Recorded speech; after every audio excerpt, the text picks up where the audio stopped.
अस्सलाम वालेकुम प्यारे दोस्तों, आज की इस वीडियो में हम आपको एक कब्र से आने वाली खुशबू का वाक़या बताएंगे जिसे सुनकर आपके दिल को ठंडक महसूस होगी। दोस्तों, बयान करने वाला बयान करता है कि मैं रोज़ सुबह सवेरे अपने बाप की कब्र पर जाता हूँ। वहाँ बैठकर सूरा यासीन की तिलावत करता, फातिहा के बाद दुआ मांगता और काम पर चला जाता।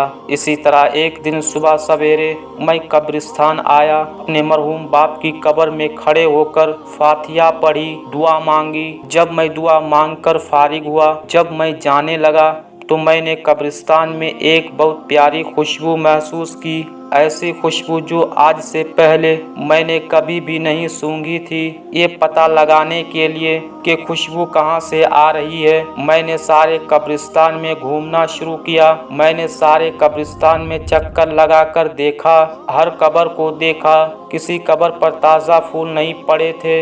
एक दो जगह पर बासी फूलों के हार पड़े हुए थे। मैंने उनको सूंघा लेकिन उनमें किसी किस्म की खुशबू नहीं थी। मैं बेचैन था कि इतनी प्यारी खुशबू आखिर कहाँ से आ रही है। मैं चलते चलते कब्रिस्तान के एक ऐसी जगह पर पहुंचा जहां पर 3-4 कब्रें बनी हुई थी। वहां से और ज़्यादा खुशबू आ रही थी। मुझे यकीन हो गया कि यकीनन इन कब्रों में से किसी कब्र में से खुशबू आ रही है। मैंने एक कब्र को सूंघा, उसमें से खुशबू महसूस ना हुई। फिर दूसरी कब्र को झुककर सूंघा, उसमें से भी खुशबू ना आई। फिर मैं जब तीसरी कब्र के करीब गया और झुककर उसको सूंघा तो उसकी मिट्टी से खुशबू आ रही थी। मुझे यकीन ना हुआ कि कब्र के मिट्टी से खुशबू आ रही है। मैंने इत्मीनान के लिए कब्र को 3-4 जगह से सूंघा, हर जगह से बहुत ही उम्दा किस्म की खुशबू आ रही थी।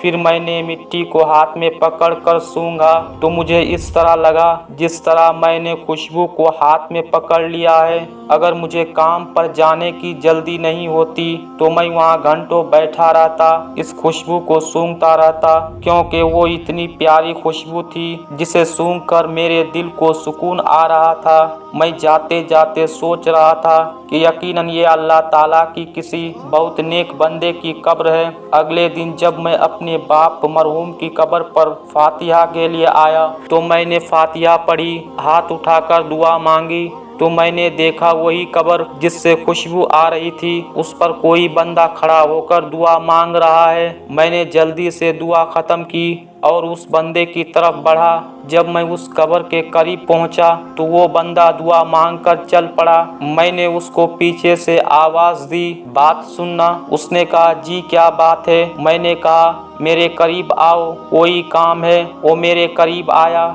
उसने करीब आकर सलाम किया। मैंने सलाम के जवाब देने के बाद उससे पूछा कि ये कब्र किसकी है। उसने हैरानगी के साथ पूछा, आप ऐसा क्यों पूछ रहे हैं? तो मैंने कल वाली सारी बात उसको बता दी कि मैं इस तरह कल कब्रिस्तान आया था तो कब्र की मिट्टी को सूंघा तो कब्र से बहुत उम्दा किस्म की खुशबू आ रही थी। वो मेरा हाथ पकड़कर कब्रिस्तान से चल पड़ा और एक जगह रुककर उसने बताया कि ये मेरी वालिदा की कब्र है और कब्र से खुशबू क्यों ना आए।